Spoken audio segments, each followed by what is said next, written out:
संतोष देशमुखांच्या हत्येमागे भाजपचा हात आहे का? संजय राऊतांचा सवाल. तर भाजप नेत्यांकडून राऊतांची बेड्याशी तुलना.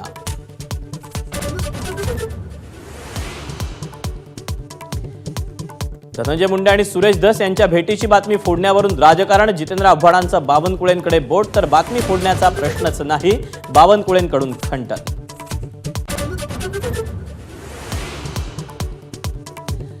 फरार कृष्णा आंधळेची फक्त संपत्ती जप्त करू नका, तर त्याला लवकरात लवकर अटक करा. आक्रमक मस्सादोगच्या ग्रामस्थांची मागणी. उद्या सुप्रिया सुळे घेणार भेट.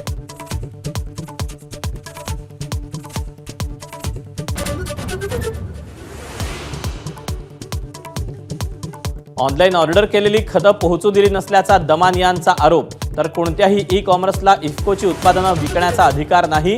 मुंडेंच्या कार्यालयाकडून आरोपांचं खंडन.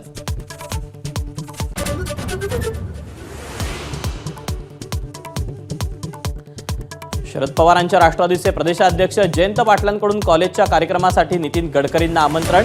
पक्षाची भूमिका मांडण्यासाठी जयंत पाटलांचं दर्शन दुर्मिळ झाल्याची ही चर्चा.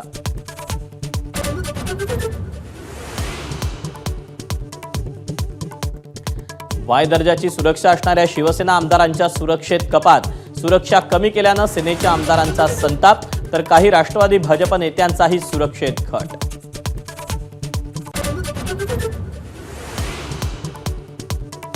मुख्यमंत्री फडणवीसांपाठोपाठ एकनाथ शिंदे सर्व आमदार खासदारांसह प्रयागराजला जाणार.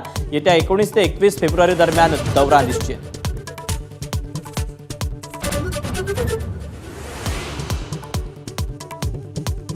ठाकरेंची शिवसेना फोडण्यासाठी आर्थिक बळाचा वापर.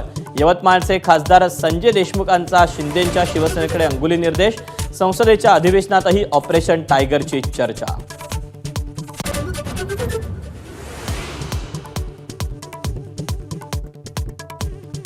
ऑक्टोबरपासून एसटी कर्मचाऱ्यांची पीएफची रक्कम जमा होत नसल्याचं उघड. एसटी महामंडळ सरकारी निधीच्या भरवशावर.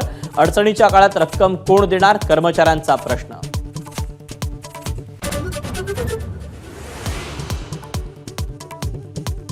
अकोल्यातील बाळापूर तालुक्यात क्षुल्लक कारणावरून 2 गटात तुफान राडा. वादानंतर दोन्ही गटाकडून मोठी दगडफेक आणि गाड्यांची जाळपोळ. पोलिसांकडून कारवाई.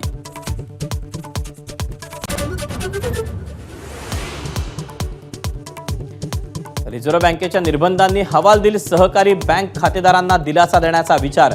5 लाखांपर्यंतची विमा संरक्षित मर्यादा वाढवणार. अर्थमंत्र्यांची माहिती.